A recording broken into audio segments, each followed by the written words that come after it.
Shalom teman-teman terkasih, selamat berjumpa lagi dengan saya, Pastor Stefanus Chandra, dalam Insani, Inspirasi Sabda Allah hari ini, channel renungan yang sama kita cintai ini. Adapun tema renungan kita pada hari ini, 11 April 2022 adalah pengurapan Yesus. Mari kita awali permenungan kita ini dengan sebuah doa singkat. Dalam nama Bapa dan Putra dan Roh Kudus. Ya Yesus yang baik, terima kasih untuk hari baru, terima kasih untuk undangan suci-Mu merenungkan sabda-Mu pagi ini. Kemuliaan bagi-Mu bersama Bapa dan Roh Kudus, Allah memerintah, kini dan sepanjang masa. Amin. Bapak Ibu, saudara-saudariku yang terkasih dalam Yesus Kristus, perikopa yang akan kita renungkan bersama hari ini diambil dari perikopa Injil Yohanes pasal 12 ayat 1 sampai 11. Mari kita bacakan bersama-sama. Yesus diurapi di Betania. 6 hari sebelum Paskah, Yesus datang ke Betania, tempat tinggal Lazarus yang dibangkitkan Yesus dari antara orang mati. Di situ diadakan perjamuan untuk dia, dan Marta melayani, sedang salah seorang yang turut makan dengan Yesus adalah Lazarus. Maka Maria mengambil setengah kati minyak narwastu murni yang mahal harganya, lalu meminyaki kaki Yesus dan menyekanya dengan rambutnya, dan bau minyak semerbak di seluruh rumah itu. Tetapi Yudas Iskariot, seorang dari murid-murid Yesus yang akan segera menyerahkan dia, berkata, "Mengapa minyak narwastu ini tidak dijual 300 dinar dan uangnya diberikan kepada orang-orang miskin?" Hal itu dikatakannya bukan karena ia memperhatikan nasib orang-orang miskin, melainkan karena ia adalah seorang pencuri. Ia sering mengambil uang yang disimpan dalam kas yang dipegangnya. Maka kata Yesus, "Biarkanlah dia melakukan hal ini mengingat hari penguburanku. Karena orang-orang miskin selalu ada pada kamu, tetapi aku tidak akan selalu ada pada kamu." Sejumlah besar orang Yahudi mendengar bahwa Yesus ada di sana, dan mereka datang bukan hanya karena Yesus, melainkan juga karena melihat Lazarus yang telah dibangkitkannya dari antara orang mati. Lalu imam-imam kepala bermufakat untuk membunuh Lazarus juga, sebab karena dia banyak orang Yahudi meninggalkan mereka dan percaya kepada Yesus. Bapak Ibu, saudara-saudariku yang terkasih dalam Yesus Kristus, perikopa bacaan Injil hari ini menyatakan pengurapan Yesus oleh Maria saudara Lazarus dengan minyak narwastu murni yang semerbak harum mewangi, dan tentu saja mahal harganya. Pengurapan dengan minyak biasanya dilakukan kepada seorang raja, sebagaimana yang dilakukan oleh Samuel terhadap Saul dan Daud, raja-raja Israel yang diurapinya atas nama Allah. Pengurapan adalah suatu perutusan sekaligus proklamasi akan keberadaan seorang yang sangat istimewa di tengah-tengah orang Israel, yang biasanya diutus oleh Allah untuk suatu misi tertentu. Dalam peristiwa pengurapan tersebut, Yesus sendiri menyatakan bahwa tindakan Maria adalah benar mengingat hari penguburannya.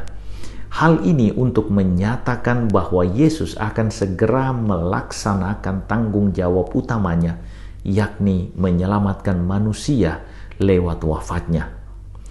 Tanggung jawab ini adalah perutusan utama Yesus, maka harus dinyatakan, harus diumumkan, harus diproklamirkan. Sangat menarik kemudian perikopa ini menyinggung bahwa dalam peristiwa penting tersebut, Yesus ditemani oleh Lazarus yang telah dibangkitkan olehnya dengan cara luar biasa. Bahkan pada akhir perikopa Injil dinyatakan bahwa keberadaan Lazarus yang bangkit inilah yang menjadi magnet utama dari bergabungnya banyak orang ke dalam kelompok Yesus. Penginjil Yohanes dengan sangat jelas mau menyatakan bahwa peristiwa pengurapan tersebut memang dimaksudkan untuk menyatakan bahwa Yesus akan wafat bagi keselamatan kita, tetapi juga akan bangkit mulia seperti halnya Lazarus yang sudah dibangkitkannya. Yesus yang biasanya dengan rendah hati menolak proklamasi atas kemuliaannya, sekarang dengan senang hati menerima pernyataan kemuliaan tersebut, yang sekaligus adalah penyerahan dirinya yang seutuhnya kepada Bapa yang mengutusnya guna menyelamatkan semua manusia, bahkan seluruh semesta. Dalam jalan keselamatan yang diamini oleh Maria dan saudara-saudaranya, inilah Yesus menegur Yudas Iskariot yang memandang tindakan Maria sebagai sebuah langkah pemborosan. Yudas menyampaikan pendapatnya bukan karena dia sungguh berempati kepada fakir miskin, tetapi karena dia tidak bisa mendapatkan keuntungan dari tindakan Maria tersebut. Persetujuan Yesus akan tindakan Maria yang mengurapinya dengan minyak narwastu dan keberatan Yudas Iskariot sebenarnya mau menyatakan 3 hal penting kepada kita. Yang pertama, persembahan kepada Allah haruslah yang terbaik, karena Allah harus selalu menjadi yang terutama bagi manusia, karena Allah pemegang kunci kehidupan manusia. Yesus menyerahkan nyawanya, inilah yang terbaik darinya, kepada Allah Bapanya. Maria mempersembahkan minyak narwastu murni, inilah juga yang terbaik yang ada pada dirinya. Yang kedua, panggilan terutama manusia beriman adalah mewartakan wafat dan kebangkitan Yesus sebagai jalan keselamatan manusia. Melalui pengorbanannya, Yesus menyatakan bahwa Allah sungguh peduli pada manusia, pada keselamatannya, dengan memberikan putranya sendiri sebagai tebusan bagi dosa-dosa manusia. Dan yang ketiga, teman-teman terkasih, jika kita melayani Allah, maka jangan pernah terbersit atau dengan sengaja mengambil keuntungan bagi diri kita sendiri, karena Allah tidak berkenan akan penyesatan seperti ini.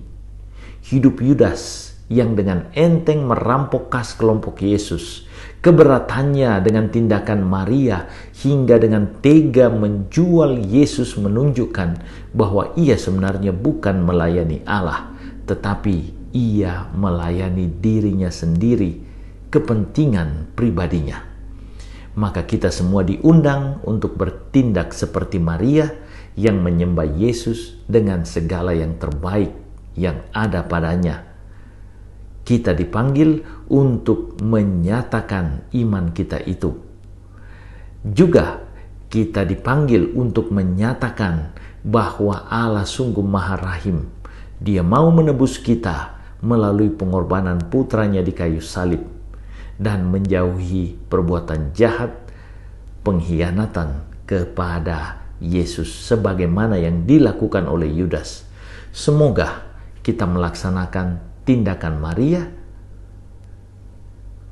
contoh Yesus Kristus sebagai Allah, dan menjauhi pengkhianatan model Yudas. Tuhan Yesus memberkati. Marilah berdoa.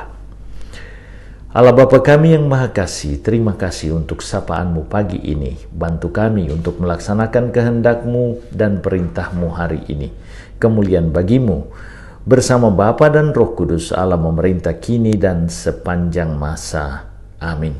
Tuhan bersamamu.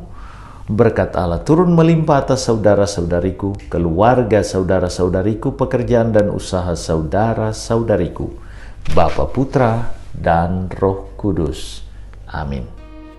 Terima kasih saudara-saudariku yang telah mendengarkan sabda Allah dan renungan hari ini. Saya, Pastor Marcel Lolotandung, mengucapkan berlimpah terima kasih kepada Pastor Stefanus Chandra. Semoga Pastor senantiasa diberkati Tuhan dalam setiap aktivitas dan pelayanannya. Amin.